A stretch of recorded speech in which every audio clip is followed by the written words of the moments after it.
Okey, Assalamualaikum dan selamat malam. Hari ini giliran saya untuk sharing di Jeddah ataupun di rancangan 9 Suku Malam di My Pusaka.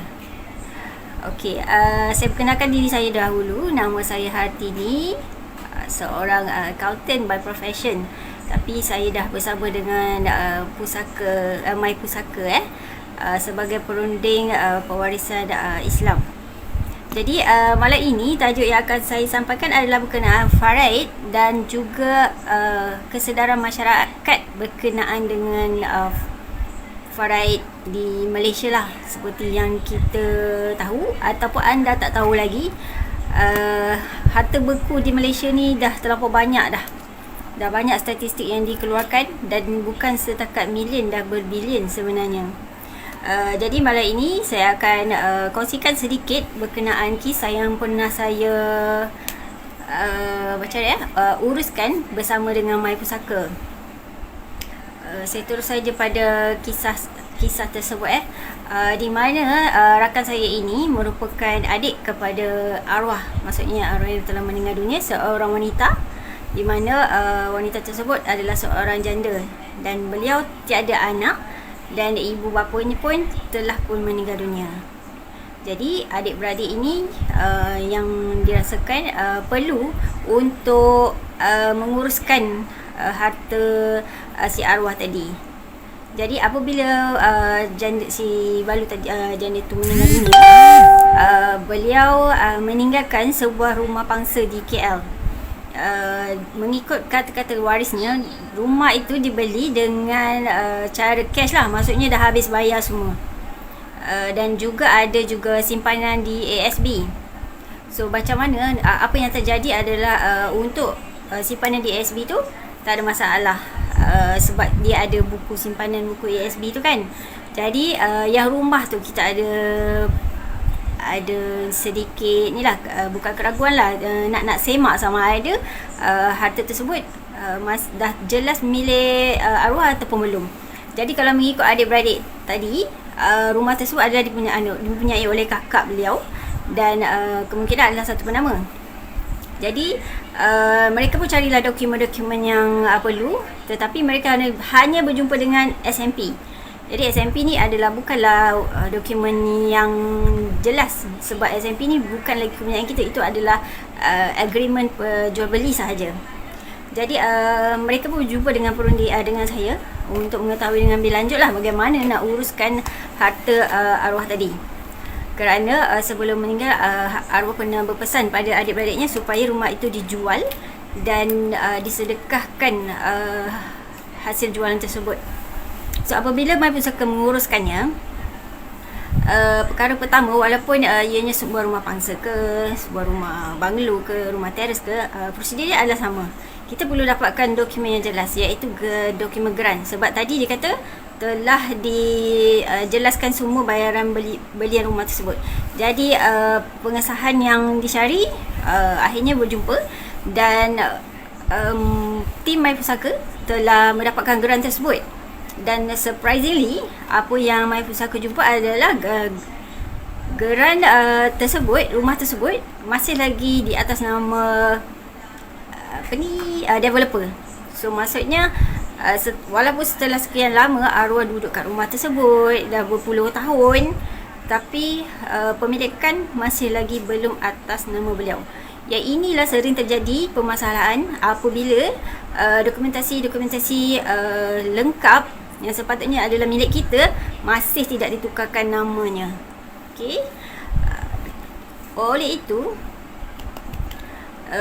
apabila disemak lagi dan dokumen tersebut jelas dinyatakan bahawa rumah tersebut bukan hanya dimiliki oleh arwah, tapi juga beliau telah meletakkan dua nama lagi, satu nama lagi di atas nama anak buah beliau.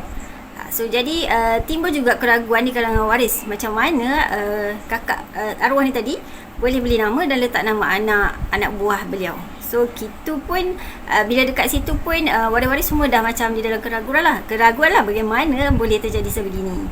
So apabila dah dikumpulkan semua waris-waris, dan apabila telah dijelaskan secara jelas bagaimana dokumen ini sebenarnya yang betul, jadi My Pusaka sebagai perunding di antara kalangan ahli keluarga mendapatkan muafakat waris, kita panggil, di mana kita akan mendapatkan persetujuan lah di antara kalangan ahli keluarga untuk sama ada memberikan harta tersebut. Tapi sebelum diberikan, dokumen tersebut perlu dibetulkan terlebih dahulu. Maksudnya tadi geran tadi masih lagi nama arwah dan juga nama anak buah dia kan. Jadi kena pindah milik dulu harta tersebut supaya ianya boleh dibahagi-bahagikan. So di sinilah adanya muafakat waris, di mana daripada muafakat waris tu kita akan pastikan sama ada harta tersebut boleh diberikan secara faraid yang sebenar, okey, ikut syariat, ataupun dibahagikan sama rata, ataupun dia boleh ditebus talak. Okey, dengan janji semuanya diberi dengan persetujuan bersama. Okey, jelas lah. Saya rasa di kalangan masyarakat kita, apa yang terjadi adalah apabila ramai waris tak faham berkenaan dengan isu pembahagian harta, di mana sebenarnya ada faraid faraid tu dah dijelaskan di dalam Al-Quran di mana bagaimana pembahagiannya. Tapi kadang-kadang bila perunding My Pusaka datang, mereka ada saja alasan-alasan ataupun mereka membantah dengan cara yang tidak sepatutnya lah. Kadang-kadang dia orang tak setuju dengan apa yang telah dinyatakan oleh arwah ataupun sebaliknya lah.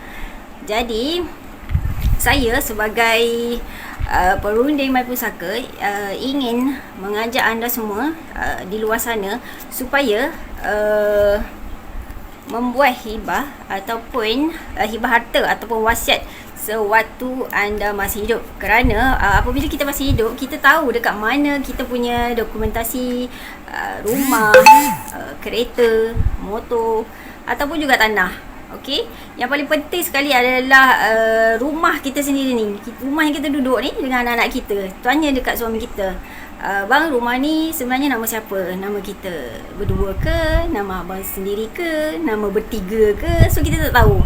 Okey, banyak juga kes-kes seperti yang berpoligami akan menghadapi masalah yang lebih sukar lagi untuk diselesaikan kerana faraidnya dah ada yang berlapis-lapis dan macam-macam kes lah. Okey, dan ada yang dah difaraidkan, ada yang bercerai, macam-macam lah. Jadi sekiranya anda mempunyai permasalahan-permasalahan seperti berikut, bolehlah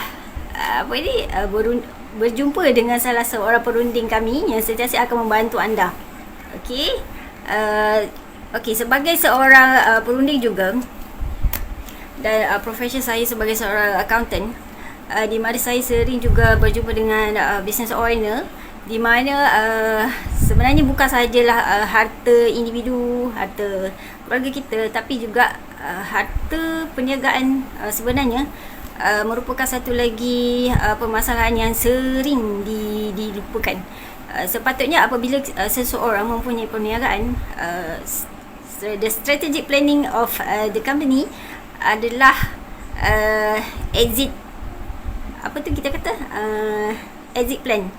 So sepatutnya apabila kita dah ada perancangan, bila kita ada company, sepatutnya kita dah ada legacy kita, siapakah yang akan mengambil alih syarikat kita ataupun perniagaan kita, sama ada enterprise ataupun sendiri berhad ataupun juga berhad. So sekiranya anda juga adalah seorang usahawan yang ingin dibantu daripada segi legacy untuk perniagaan anda, boleh juga berhubung dengan saya ataupun tim pusaka yang My Pusaka yang lain. Jadinya saya rasa sekiranya kita bijak dalam membuat keputusan sewaktu kita masih hidup, sebenarnya kita dapat menyelamatkan ahli keluarga kita daripada termakan harta batil ataupun termakan duit haram yang sepatutnya bukanlah menjadi milik kita secara mutlak. Sebenarnya mungkin ada di antara harta-harta yang diwariskan kepada kita, kemungkinan adalah hak orang lain. Jadi sama-samalah kita ingat mengingati supaya kita berada di landasan yang benar. Dan saya ingin juga mengajak anda untuk bersama-sama dengan My Pusaka setiap malam di rancangan live ini 9 suku malam. Jadi supaya anda dapat info-info terkini, sharing berkenaan dengan kes-kes yang sentiasa dihadapi oleh masyarakat kita. Macam semalam kita ada kes lembu, warisan daripada pusaka ayah mereka lah. Okay, so itu pun satu topik yang hangat juga, walaupun kadang-kadang kita rasa lembu tu harta ke. Okay, so walaupun dia binatang kan, haiwan kan, tapi sebenarnya ia adalah warisan yang diberikan daripada ayah keluarga kita lah. Jadi itu pun sebenarnya adalah satu kisah yang kadang-kadang kita tak terfikir pun sebenarnya. Okey, jadi saya rasa sampai di sini sahaja buat hari ini. Jadi semoga kita akan berjumpa lagi di slot yang akan datang. Jangan lupa malam esok akan sharing oleh orang lain pula. Okey, saya ucapkan terima kasih kepada yang bersama dengan saya malam ini. Semoga apa yang saya sampaikan hari ini memberi manfaat buat semua. Okey, Assalamualaikum saya ucapkan. Berjumpa lagi esok. Terima kasih.